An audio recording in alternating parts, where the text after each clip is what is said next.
इस वीडियो में मैं यह बताने जा रहा हूँ कि CSVT एग्ज़ाम्स में क्वेश्चंस कहाँ से आते हैं। तो चलिए शुरू करते हैं। यह वीडियो एप्लीकेबल है ऑनलाइन एग्ज़ाम्स और ऑफलाइन एग्ज़ाम्स दोनों के लिए यह एप्लीकेबल है। ठीक है, तो क्वेश्चंस आ सकते हैं आपके टेक्स्ट बुक्स या रेफरेंस बुक से जो कि मेंशन होते हैं आपके सिलेबस में। ठीक है, ऐसे टॉपिक्स जो सिलेबस में मेंशन है और साथ ही साथ वो अवेलेबल भी हैं टेक्स्ट बुक्स या रेफरेंस बुक्स में, तो उनमें से क्वेश्चन आ सकता है। ठीक है, फॉर एग्जांपल डिफाइनिंग IoT नाम का एक टॉपिक है जो कि अवेलेबल है बीटेक IT 4 सेमेस्टर के IoT सब्जेक्ट में सिलेबस में अवेलेबल है।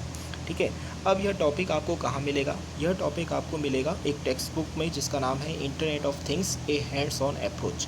इसका राइटर कौन है? इसका राइटर है विजय मदिसेती और अर्शदीप बाघा। ठीक है, दूसरा जो क्वेश्चन आ सकता है वो आ सकता है आपके सब टॉपिक्स से जो कि इंक्लूडेड होते हैं मेन टॉपिक के साथ। लेकिन क्या होता है, जो सब टॉपिक्स रहते हैं वो आपके सिलेबस में मेंशन नहीं रहते हैं। क्यों नहीं रहते हैं? क्योंकि यदि सारे सब टॉपिक्स को मेंशन कर दिया जाए सिलेबस में तो सिलेबस जो है इतने पेजेस का हो जाएगा, 20 पेज 25 पेज का आपका सिलेबस हो जाएगा। ठीक है, अब ये जो सब टॉपिक्स हैं ये अवेलेबल रहते हैं आपके टेक्स्ट बुक्स या फिर रेफरेंस बुक्स में अवेलेबल होते हैं। ठीक है, फॉर एग्जांपल एक ब्लूटूथ नाम का टॉपिक है जो कि अवेलेबल है BEIT 8 सेमेस्टर के एक सब्जेक्ट में जिसका नाम है MCA यानी कि मोबाइल कंप्यूटिंग एंड एप्लीकेशंस। ठीक है, अब सिलेबस में सिर्फ और सिर्फ लिखा हुआ है ब्लूटूथ, लेकिन यदि आप देखेंगे तो ब्लूटूथ के बहुत सारे सब टॉपिक्स हैं जैसे कि user scenario, architecture, radio layer, baseband layer, link manager protocol,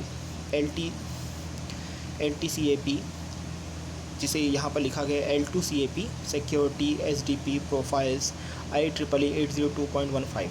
ठीक है, अब ये जो सब टॉपिक्स है यानी कि ब्लूटूथ के सब टॉपिक्स है आपको कौन से टेक्स्ट बुक में मिलेगा? ये मिलेगा एक टेक्स्ट बुक में जिसका नाम है मोबाइल कम्युनिकेशन बाय जॉशन सिलर जो कि सेकेंड एडिशन का इंडियन रीप्रिंट है। पियर्सन एजुकेशन इसका पब्लिशर है। ठीक है, और जो नेक्स्ट क्राइटेरिया है जहाँ से क्वेश्चन आ सकता है वो है एक कुछ सॉल्व एग्जाम्पल जो कि अवेलेबल होते हैं आपके टेक्स्ट बुक या फिर रेफरेंस बुक में। ठीक है, अब इसका एग्जाम्पल क्या है? एग्जाम्पल ये जो है एग्जाम्पल लिखा है ना 4.1, ये एग्जाम्पल का नंबर है। ठीक है, ये एक सॉल्व एग्जाम्पल है जो कि सक्सेसिव डिफरेंशिएशन से रिलेटेड है जो कि कैलकुलस नाम की यूनिट से है। ठीक है, और यह कहाँ पे मिलेगा? यह मिलेगा आपको BS Grewal higher engineering mathematics में जो कि खन्ना पब्लिशर्स का 40th एडिशन है। ठीक है, उसमें आपको मिलेगा। ठीक है, नेक्स्ट जो क्वेश्चन आ सकता है वो आ सकता है आपके अनसॉल्व या फिर सॉल्व एक्सरसाइजेस से जो कि अवेलेबल होते हैं टेक्स्ट बुक या फिर रेफरेंस बुक्स में अवेलेबल होते हैं। ठीक है, for example MAC protocol survey. ठीक है, ये एक रिलेटेड अनसॉल्व एक्सरसाइज इसका अवेलेबल है टेक्स्ट बुक में जिसका नाम है fundamental of wireless sensor network theory and practice by Waltenegus Dargie and Christian पोलरबियर।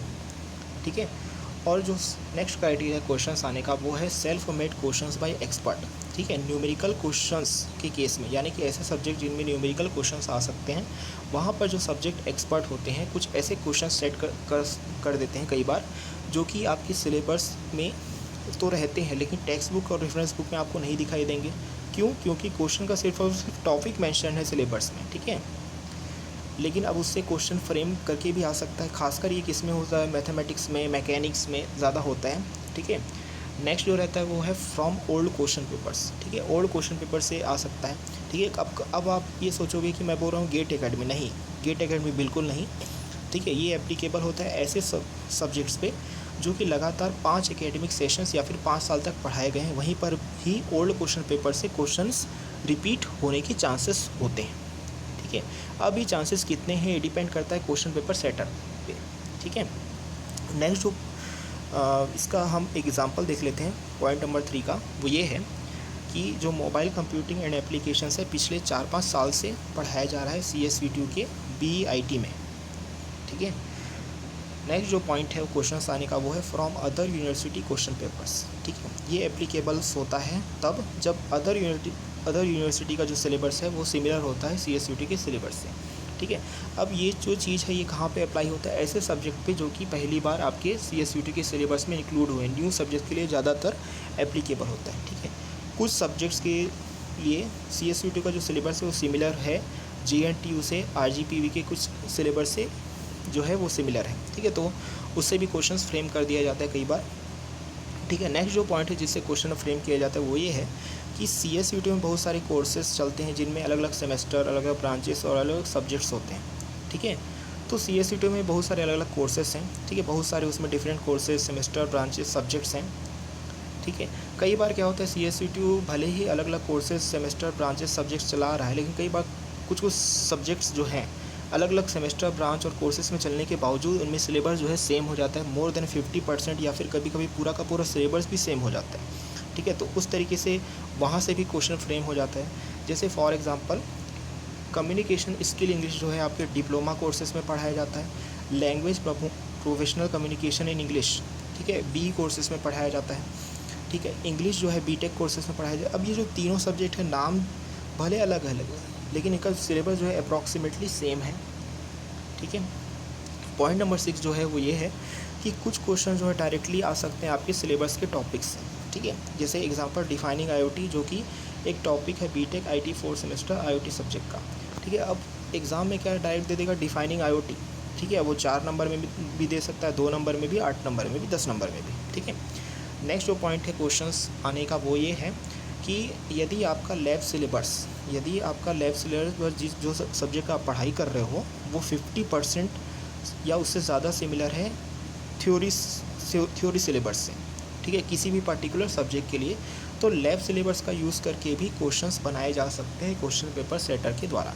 अब ये कहाँ पे हुआ है, ठीक है। अब इसको मैंने एनालिसिस किया है, उसमें मुझे यह पता चला है कि CSUT BTech का PPS सब्जेक्ट का जो लास्ट अप्रैल-मई 2020 सेशन का जो पेपर हुआ था उसमें मैट्रिक्स का प्रोग्राम आया था, ठीक है। अब सिलेबस में तो मेंशन नहीं था, तो मैट्रिक्स प्रोग्राम जो है वो कहाँ से आया, मैट्रिक्स प्रोग्राम से रिलेटेड जो क्वेश्चन है उसे कॉपी किया गया था PPS के लैब सिलेबस से, ठीक है। PPS के लैब सिलेबस में आप देख सकते हैं कि मैट्रिक्स का प्रोग्राम मेंशन होगा, ठीक है।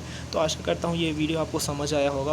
वीडियो लाइक कर दो यार, एकदम बिल्कुल लाइक दबा के लाइक कर दो, ठीक है। शेयर भी कर दो, ठीक है, शेयर कर दो, चैनल को सब्सक्राइब कर दो, ठीक है। बहुत बढ़िया, थैंक यू।